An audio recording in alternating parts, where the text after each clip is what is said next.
My name is Ilara Vance, and I'm 41 years old. For the last decade, I've been the executive director of the Arthur Vance Foundation, an organization I built from little more than a box of files and a handful of pocket change. Most people know the foundation for its work, for the thousands of scholarships we've provided to the children of veterans. But what they don't know is the story of how it all began and how the greatest insult of my life became my greatest weapon. They don't know that the day my brother, the celebrated CEO of a multi-million-dollar empire, came to my office on his knees, begging me to save him, was the day I finally understood what my father had truly left me. It wasn't the insignificant charity fund he named in his will, it was a fire I never knew I had. What would you do if the one thing your family mocked you for became the only thing that could save them from ruin? Before I tell you about the silence in that boardroom, the heavy, suffocating silence that fell after I laid out my terms, I need you to understand how we got there. Let me know in the comments where you're watching from today, and if you've ever had that feeling of being completely and utterly underestimated by the people who should have believed in you the most, hit that like button so I know I'm not alone. And if you're new here, consider subscribing to join a community of people who know what it's like to have to fight for your own happy ending. It all started, as these stories so often do, with a death and a will. My father, Arthur Vance, was a titan.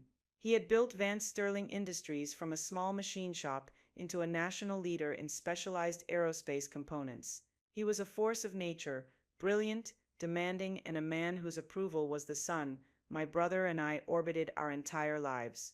My brother, Julian, was his chosen star. From the moment we were children, it was clear. Julian was the heir, the future, the reflection of our father that Arthur wanted to see. I was the daughter, loved, I suppose, in a distant, ornamental way, but never seen as a successor. I was the one who was supposed to marry well, host elegant parties, and be a credit to the family name, not carry it forward. The day we gathered in Mr. Abernathy's mahogany-paneled office to hear the reading of the will felt like a coronation for Julian and a formal dismissal for me. The air was thick with the scent of old leather and furniture polish, a smell I'd always associated with final, unchangeable decisions. Julian sat beside our mother, his back ramrod straight in his tailored suit, a mask of solemnity barely concealing his impatience. Our mother, a woman who had long ago tethered her own worth to my father's success, and by extension Julian's, kept dabbing a dry eye with a silk handkerchief. I just sat there feeling small and out of place, a ghost at my own father's final act.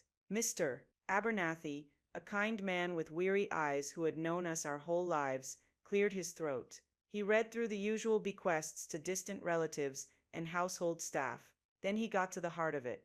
To my son Julian Vance, he read, his voice steady and devoid of emotion, I bequeath my entire controlling interest in Vance Sterling Industries, its assets, its properties, and its directorships. May he lead it with the strength and vision I have always known he possesses.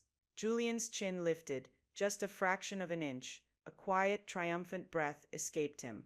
My mother reached over and squeezed his hand, her smile a mixture of grief and pride. It was done.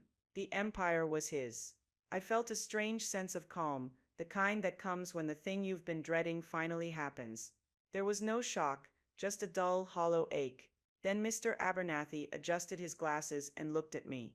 To my daughter Ilara Vance, he continued, and I could hear the slight shift in his tone, a note of something like pity.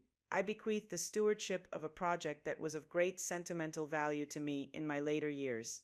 I name her the unpaid head of the Arthur Vance Memorial Fund for Veterans Children, with its starting endowment of $50,000. He paused, as if waiting for a reaction. $50,000. To a company worth hundreds of millions, it was less than a rounding error. It was the budget for the company's annual holiday party. My father hoped, the will went on, read by Mr. Abernathy, that Ilara's caring nature would be a perfect fit for this small personal endeavor. Caring nature. Small, personal, sentimental. The words hung in the air, each one a perfectly crafted, posthumous pat on the head. He hadn't seen me. He had never, ever seen me. All my years of excelling in school, my business degree I'd earned with honors, my proposals for diversifying the company that he'd dismissed with a wave of his hand, none of it had registered. I was just a caring nature to be tucked away with a sentimental hobby.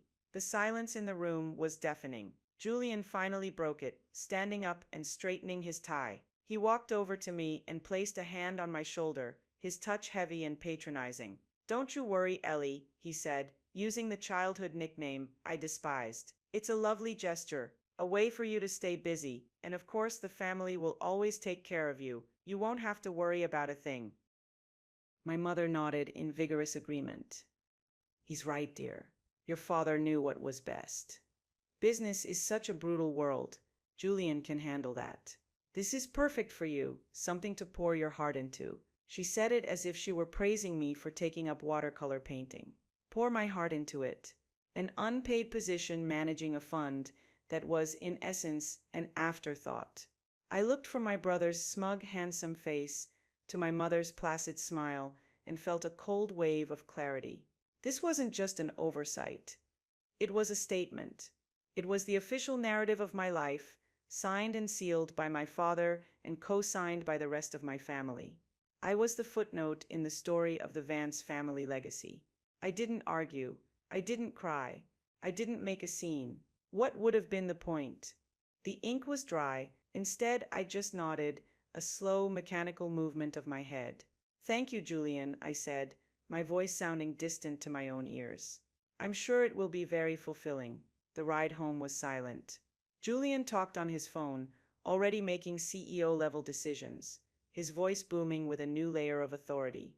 I just stared out the window at the city blurring by, the immense weight of being so profoundly misunderstood pressing down on me. It wasn't about the money, it was about the dismissal. It was the quiet, confident assumption that my potential had a ceiling, and that ceiling was just high enough to manage a sentimental project. That night, I didn't sleep. I just lay in bed, the lawyer's words echoing in my head.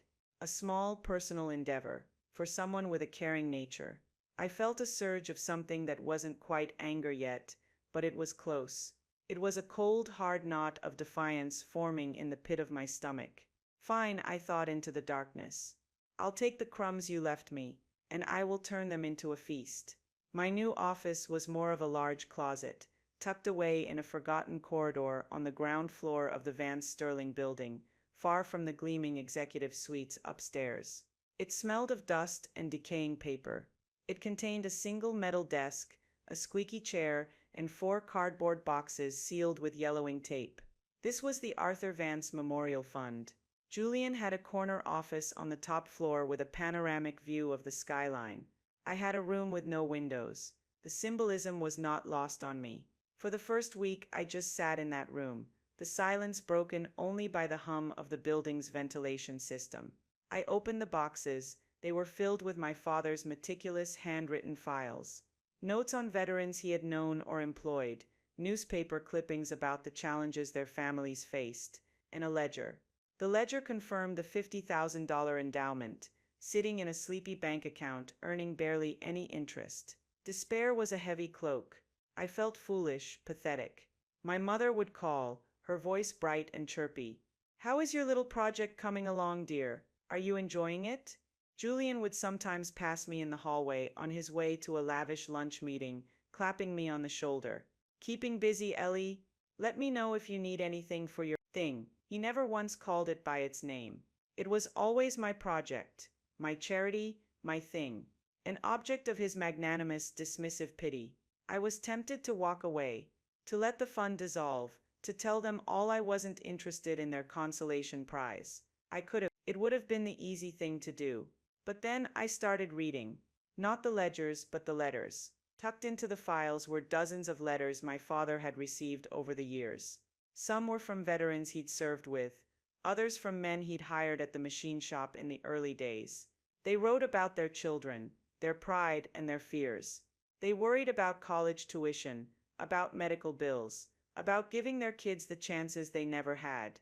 And among them I found a small folded piece of notebook paper. It was a letter written in a child's careful cursive.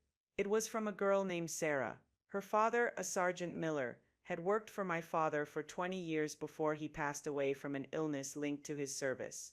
She wrote to my father not asking for money, but just to tell him that she'd won her school's science fair, and that she wished her dad could have been there. At the end, she wrote, "My dad always said you were a good man, Mr. Vance. He said you believed in people." I held that letter, and for the first time since the will reading, I cried. I cried for this girl, for her father, and for the sudden, piercing understanding of what this fund was supposed to be.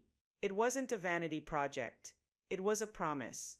My father, for all his flaws and his blindness towards me, had seen a need. He saw these men, these families, and he wanted to do something. He just didn't know how.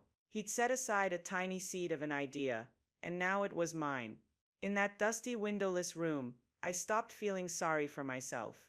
The self-pity burned away, replaced by a cold, clear sense of purpose. My father had given Julian the company, the engine of the family's wealth, but he had given me, perhaps without even realizing it, the family's soul, and I would not let it wither in a box. The next morning, I walked into the office with a new energy. The $50,000 wasn't an insult. It was a challenge. It was seed money. I spent the first month doing nothing but research. I learned about nonprofit management, grant writing, and fundraising. I studied the most successful foundations in the country, breaking down their models, their messaging, their strategies. I lived on coffee and library books. I created a budget that stretched every single dollar to its breaking point. Then I made my first executive decision. I took $20,000 of the precious endowment and placed a hiring ad for a part-time administrator. I knew I couldn't do it alone. 24 people applied. I interviewed 10. The last person I saw was Maria Flores. She was in her 50s, with a no-nonsense demeanor, sharp, intelligent eyes, and a resume that showed 2 decades of administrative experience. At the end of her resume, in the personal interest section, she had written just 2 words, Gold Star Widow. Her husband had been killed in action 15 years earlier. I hired her on the spot. "I have to be honest with you, Maria," I told her during the interview, gesturing around the sad little room. "The pay is terrible, the office is depressing, and our entire operating budget could be wiped out by a single bad decision. I can't offer you security. All I can offer you is a mission."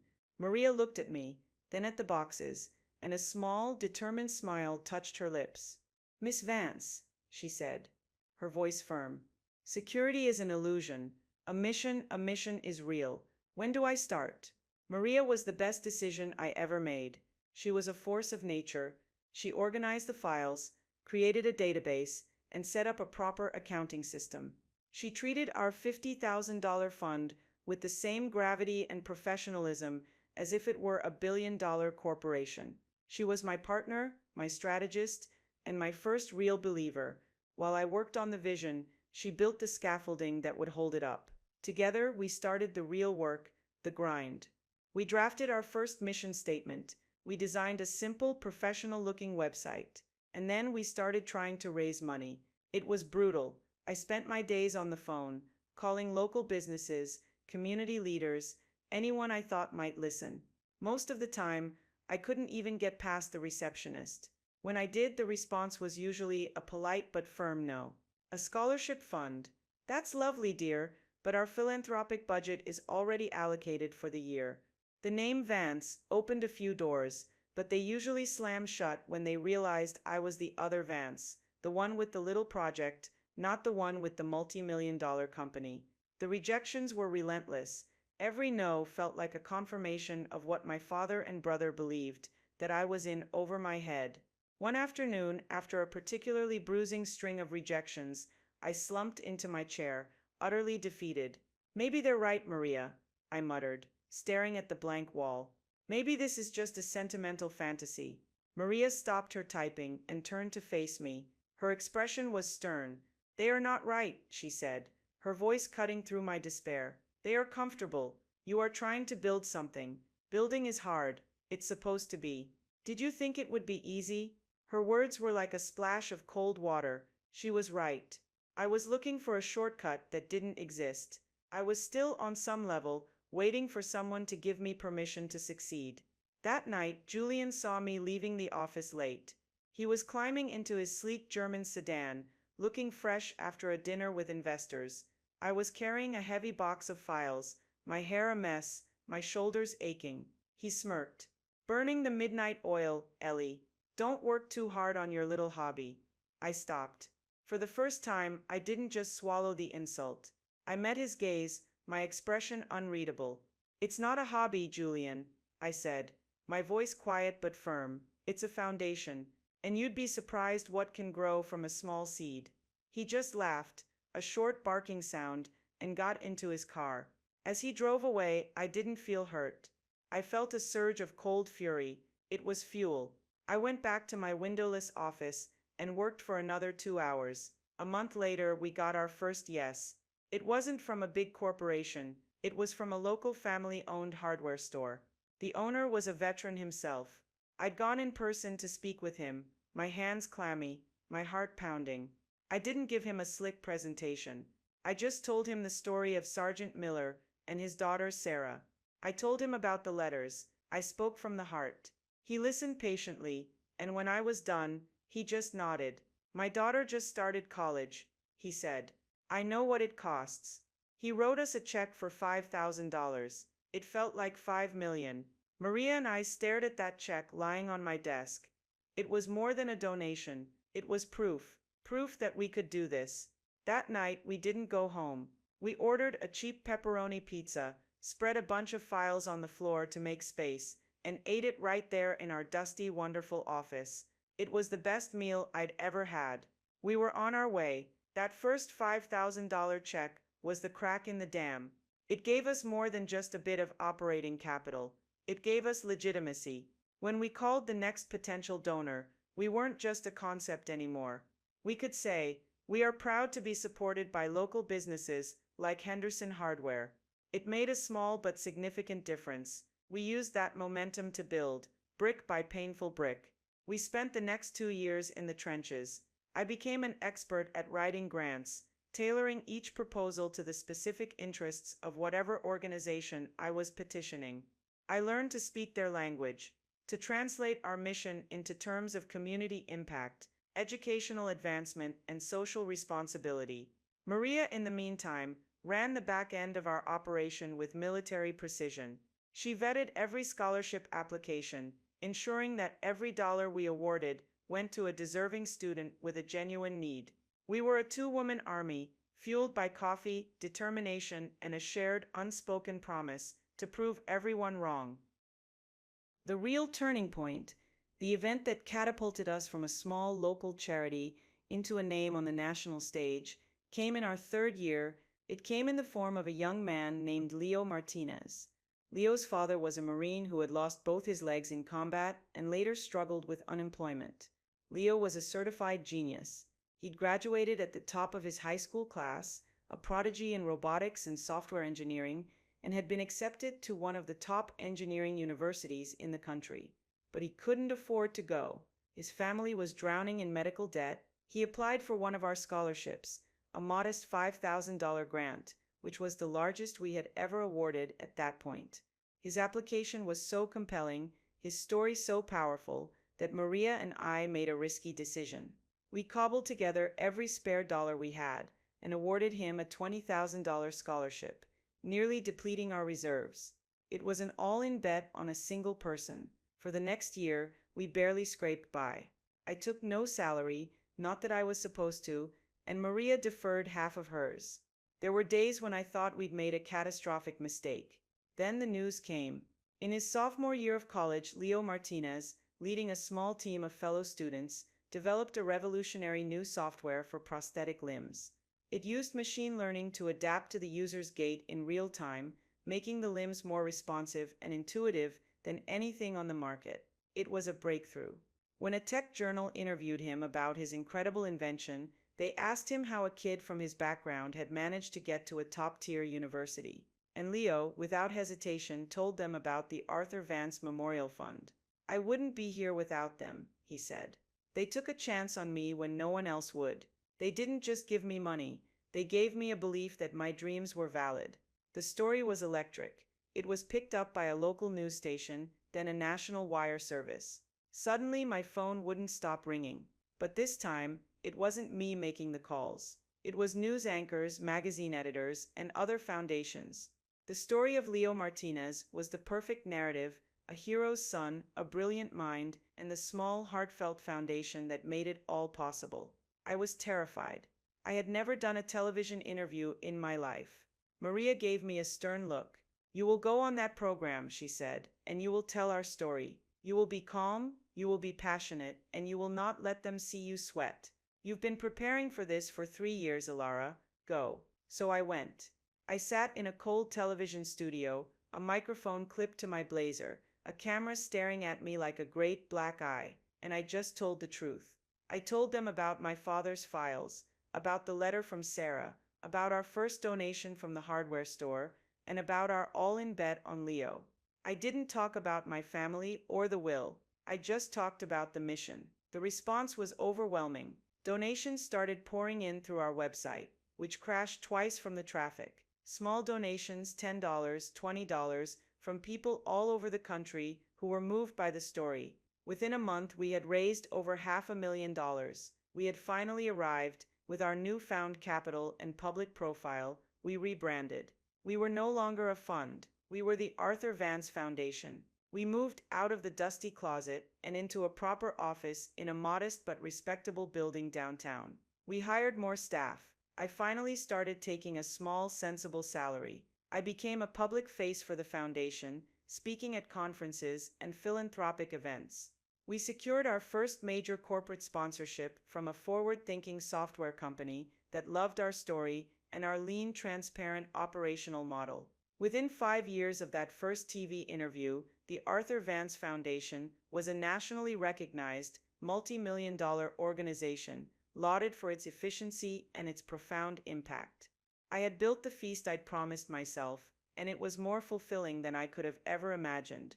While my star was rising, Julian's was beginning to burn out. His reign as CEO of Vance Sterling Industries had started with arrogance and was now descending into a pattern of reckless mismanagement.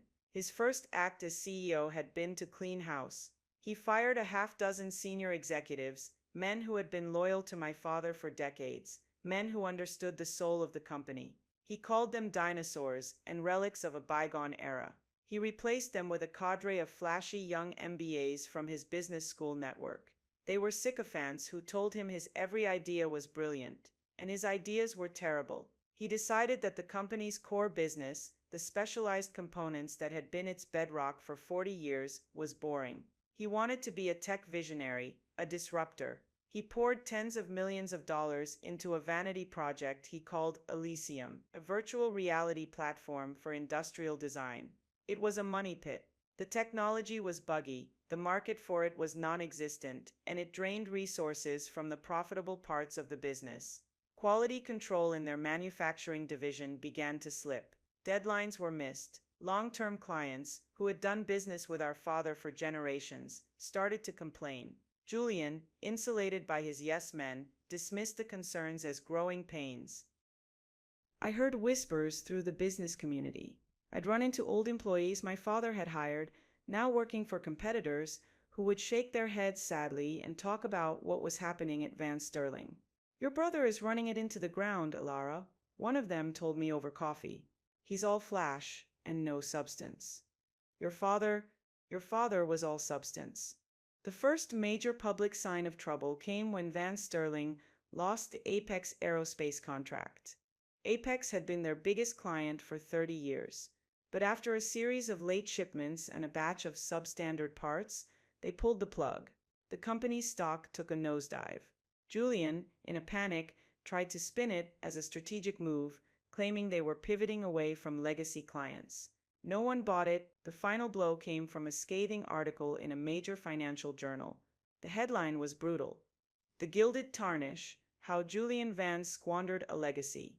A whistleblower from the finance department had leaked documents detailing the massive losses from the Elysium project, the declining revenues from their core business, and the mountain of debt the company had taken on. The article painted Julian as an incompetent, arrogant fool who was single-handedly destroying his father's empire. It was a public execution. The stock collapsed. The banks, which had propped him up based on the company's historical reputation, started calling in their loans. Vance Sterling Industries was on the verge of bankruptcy. Julian was facing not just financial ruin, but total public humiliation. I read the article in my bright, airy office, the one with a view of the entire city. I felt a grim, hollow satisfaction. It wasn't joy. It was more like the sad, inevitable confirmation of a truth I'd known all along. He had been given everything, and it still wasn't enough to make him a success. I had been given nothing, and I had built an institution. The irony was almost too perfect. For a week I heard nothing. I imagined the panic in that top floor office, the frantic meetings, the shouting. I imagined Julian, for the first time in his life, feeling the cold terror of failure. Then, one Tuesday afternoon, my assistant's voice came through the intercom. Maria had retired a year prior, leaving a legacy of her own, and my new assistant, a sharp young woman named Chloe, sounded flustered. "Lara," she said, her voice a hesitant whisper. It's your brother on the line. He says it's urgent." I took a long, slow breath, looking out at the city that was now in a strange way my own. "Put him through, Chloe," I said, my voice perfectly calm. The hunt was over. The quarry was walking into the trap of its own making. The voice that came through the phone was one I had never heard before. It was Julian, but all the bluster, the arrogance, the condescending baritone had been stripped away. What was left was a thin, reedy sound, laced with a desperation so raw it was almost embarrassing to hear. Lara, it's me." He stumbled over my name as if unsure which version I would respond to now. I remained silent, letting him struggle. I need to see you," he finally managed. "It's important. It's about Dad's legacy." The manipulation was so reflexive, so deeply ingrained, he couldn't help but reach for it even in his moment of abject defeat. Using our father's memory as a crowbar to pry open my door. It was pathetic. It was also, I noted with a detached sense of curiosity, the first time in a decade he had suggested a meeting that wasn't on his territory or his terms. "All right, Julian," I said, my voice cool and even. "My office, tomorrow at 10. There was a pause. I could almost hear him recalibrating, realizing he wasn't in a position to negotiate. "Okay," he whispered. 10 it is." The next morning I dressed with purpose. I chose a sharp dark blue suit, the kind of armor I wore for major donor negotiations. I felt a strange calm, a sense of clarity I hadn't experienced before. This wasn't about revenge. Revenge was a hot, messy emotion. This was about justice. It was about balancing the scales that had been tipped against me my entire life. When Chloe showed him into my office, I was taken aback by his appearance. The man who walked through my door was a ghost of the brother I knew. His expensive suit was rumpled, his face was pale and gaunt, and there were dark circles under his eyes that spoke of sleepless nights. He looked lost in my office, which was bright and filled with plants and photos of the students we'd helped. It was a space of vibrant life, and he was a specter of failure. He didn't sit down right away. He just stood there, looking at a wall of photographs. Leo Martinez cutting the ribbon on his new lab, Sarah Miller graduating from medical school, a dozen other smiling faces of young people whose futures my foundation had made possible. You've done a lot with it," he stammered, his gaze fixed on the pictures. It was the closest he'd ever come to a compliment. "I did," I said simply. "Please, sit down, Julian." He sank into the chair opposite my desk, the one usually occupied by hopeful students or grateful parents. The power dynamic was so completely inverted it was almost dizzying. He, the CEO of the mighty Vance Sterling Industries, was here as a supplicant. I, the keeper of the sentimental project, was the one in the seat of power. He fumbled with the clasps on his briefcase before finally giving up and just laying it on the floor. He leaned forward, his hands clasped together so tightly his knuckles were white. "I'm not going to lie to you, Alara," he began, his voice cracking. "Things are bad. The article, the banks. It's a perfect storm. We're on the brink of Chapter 11. He laid it all out, the story of his own hubris and failure. He didn't spare himself the ugly details, but it wasn't true contrition. It was the confession of a man who had run out of options, a strategic move to engender pity. But there's a way out, he said, his eyes finally meeting mine, a flicker of the old manipulative spark reappearing. My PR team, my new advisors, they have a plan. The banks are willing to consider a bailout, a restructuring of the debt, but only if we can restore public confidence. They need a big, bold gesture. I waited, my face a mask of neutral inquiry. I knew what was coming. A partnership, he said, the word rushing out of him. A high-profile legacy partnership between Vance Sterling Industries and the Arthur Vance Foundation. He tried to frame it as a beautiful, poetic union, saving Dad's legacy, both parts of it together. The company he built and the charity he loved. We'd announce a massive multi-year donation from the company to the foundation. I'd give you a seat on the board, a real one. Vice chairwoman. I listened, my mind a quiet, still pool. I thought of the dusty, windowless room. I thought of his smirk as he called my life's work a hobby. I thought of the years I had spent feeling invisible, erased, worthless, and I realized in that moment, with a certainty that was as profound as a religious conversion, that I didn't need anything from him. I didn't need his validation, his approval, or his seat on the board. My worth was not up for his negotiation. My success was my own, built not just without his help, but in spite of his scorn. When he was finished with his desperate, breathless pitch, a heavy silence filled the office. He looked at me, his expression pleading. He thought he was offering me the one thing I'd always wanted, a place at the table, a recognition of my value in his world. He had no idea that I had built my own world, and my own table, and it was far grander than his. I let the silence stretch, watching the hope drain from his face, replaced by a creeping dread. Finally, I leaned forward, placing my hands flat on my desk. The partnership is a good idea, Julian, I said, my voice soft, but with an edge of steel he had never heard from me before. A wave of relief washed over his face. He started to smile. I held up a hand to stop him. But it will not happen on your terms, I continued. It will happen on mine, and my terms are not negotiable. His smile vanished. What do you mean? I looked him directly in the eye, my gaze unwavering. Term 1.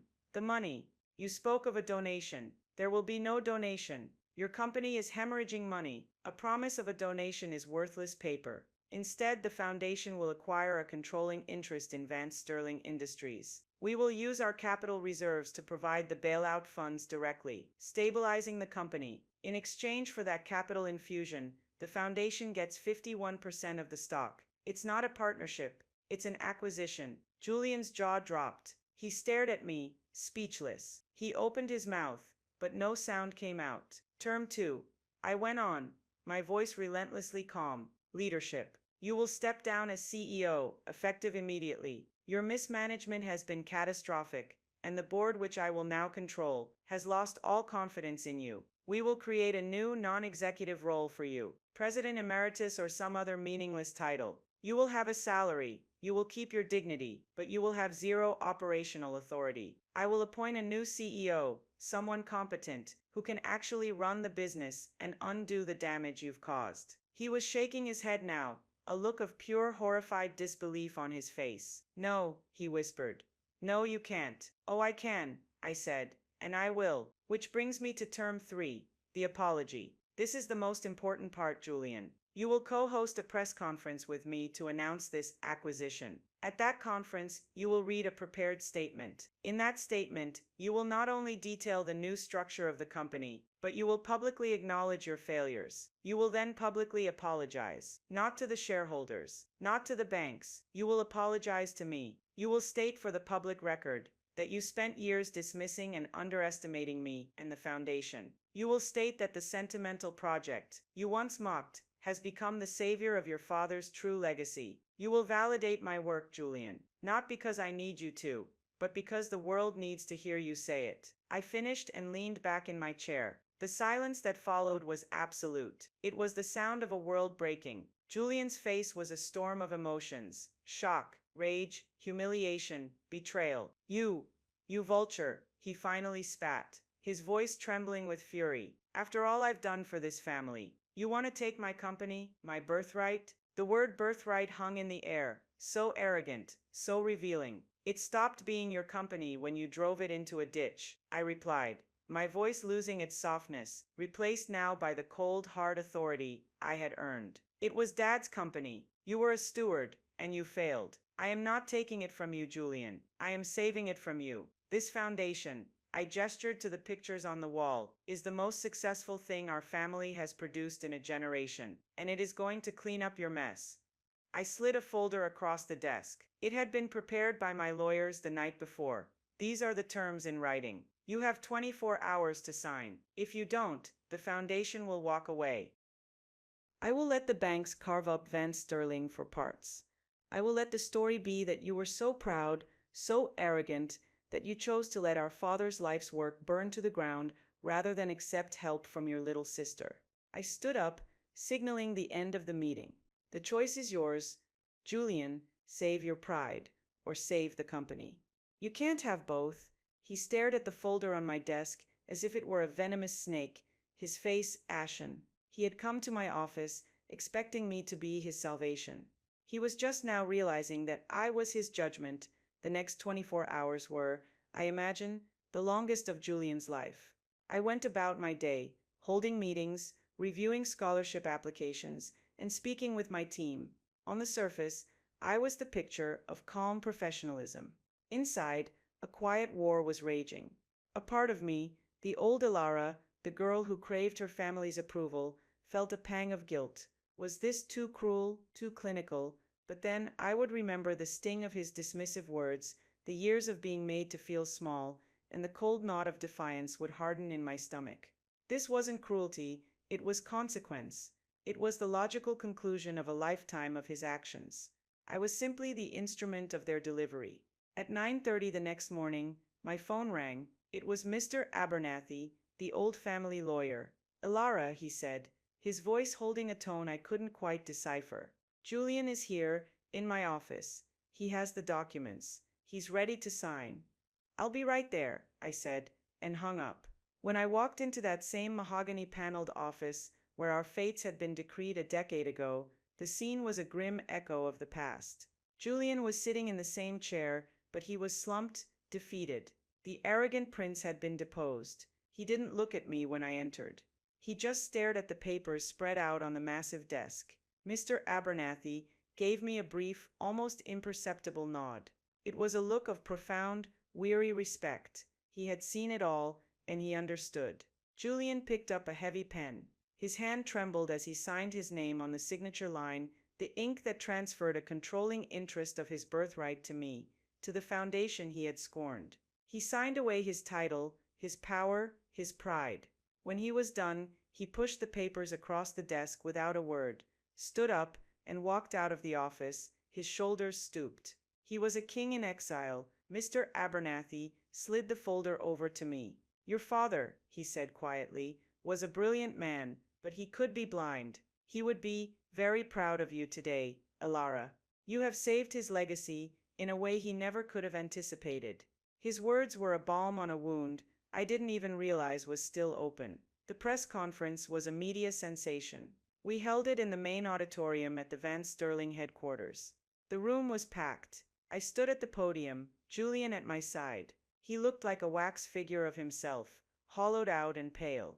I made the initial announcement, my voice clear and confident, explaining the acquisition as a bold, strategic move to synergize the family's industrial and philanthropic legacies. Then it was Julian's turn. He stepped up to the microphone, clutching a piece of paper. He read the statement my team had prepared for him. His voice was a monotone, devoid of all emotion. He admitted to the strategic missteps and the overly ambitious projects that had endangered the company, and then he came to the final paragraph. He paused, and for a heart-stopping moment, I thought he was going to refuse. He took a shaky breath and looked out, not at the reporters, but somewhere over their heads.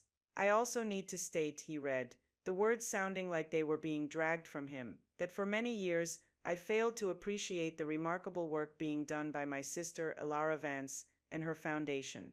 I viewed her work as small and unimportant. I was wrong. The reporters were scribbling furiously. Cameras flashed. Today, he continued, his voice barely a whisper, Her vision and her success are the reason Van Sterling Industries has a future. I want to publicly apologize to her for my lack of faith and for my dismissiveness.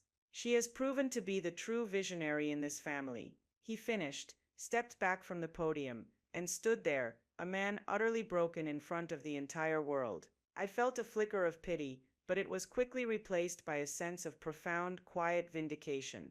The scales were finally, irrevocably, balanced. That evening, I didn't go to the new CEO's office at Van Sterling. I went back to the foundation. I found Chloe and the rest of my small, dedicated team packing up to go home. "No one's leaving yet," I announced with a smile. "I'm ordering pizza." We spread out the financial reports and marketing plans on the big conference table and covered them with pizza boxes and soda cans, just like Maria and I had done all those years ago after our first tiny victory. We laughed and talked and brainstormed ideas for the future, a future where our little foundation now owned the corporate giant that had once looked down on it. As I looked around at the faces of my team, I realized my success wasn't just about me. It was about them, about Leo and Sarah, about Maria, and about every single person who had believed in our mission. The first few months of the new regime were a whirlwind. I appointed a brilliant, steady-handed woman named Grace as the new CEO of Van Sterling. She had been one of the executives Julian had foolishly fired. She came back with a fierce loyalty and a clear plan. Together, we began the painstaking process of rebuilding. We brought back the dinosaurs Julian had exiled. We shut down the disastrous Elysium project. We went on an apology tour to the clients he had alienated, and one by one we started to win them back. I discovered that the principles I had used to build the foundation, transparency, a clear mission, and empowering good people, worked just as well in the corporate world. I wasn't just the sentimental sister anymore. I was the chairwoman of the board, and my voice was the one that mattered most. A few years passed. The transformation was complete. Van Sterling Industries was not only stable, but it was thriving again, this time with a conscience. A percentage of its profits now flowed directly and permanently into the Arthur Vance Foundation, creating a powerful, self-sustaining loop of philanthropy. The company became known for its ethical practices and its community involvement. Its brand was no longer just about precision engineering, it was about purpose. My brother found a quiet life for himself. He moved to a smaller house in a different state. The company gave him a generous stipend, as I had promised, but he had no involvement. I heard through our mother that he was volunteering at a local library, teaching adults how to read. It seemed, in his public defeat, he had perhaps found a small, private piece of himself he never knew was there. He called me once, about a year after the press conference. His voice was different. The desperation was gone, but so was the arrogance. It was just quiet. "I just wanted to say, you were right," he said. "About everything. I was a fool. What you did, it was hard, but it was the right thing to do. For the company. For Dad's name." "Thank you for saying that, Julian," I replied, "and I meant it. I hope you're doing well." "I am," he said, and for the first time I believed him. "I'm okay. We would never be close. The chasm between us was too wide, carved by too many years of hurt and dismissal. But we had found a kind of peace, a fragile truce built on the ruins of the old world." My mother, who had once worshipped at the altar of Julian's success, now boasted to her friends about her brilliant daughter, the philanthropist who had saved the family legacy. The irony was a constant, quiet companion. Sometimes I sit in my office, the one that overlooks the city, and I think about my father's will. He gave my brother the kingdom and gave me the garden. He thought he was consigning me to a small, quiet life, a life of tending to sentimental things. He never imagined that the garden I cultivated would become a forest, so strong and vast that when his kingdom began to crumble, my forest was the only thing left to hold it up. I learned the hardest and most valuable lesson of my life in that dusty, windowless room. Your worth is not a gift someone else bestows upon you. It's not in a title or a will or an inheritance. It is something you build from the ground up with your own two hands, fueled by your own fire. My father didn't leave me a fortune. He left me a purpose, and that has proven to be the greatest inheritance of all. The story doesn't end with a perfect family reunion or a complete healing of all wounds. Life is more complicated than that. What it ends with is a profound sense of peace. I built a life and a legacy that is wholly my own, on my own terms. The validation I once so desperately craved from my family was replaced by a deep and unshakable sense of my own value, and I learned that being underestimated can be the greatest advantage anyone can ever give you. It gives you the freedom to build in the shadows, to grow strong while no one is watching, so that when your moment comes, you are more than ready. Have you ever been underestimated, only to prove everyone wrong? Share your story in the comments below. I read them all, and I find so much strength in knowing we are a community. Don't forget to like this video if my story resonated with you, and subscribe for more stories about finding your power in the most unexpected places. Thank you for joining me on this journey. Thank you for listening. Remember that family is defined by love and respect, not just by blood, and your true value is measured by the good you put out into the world.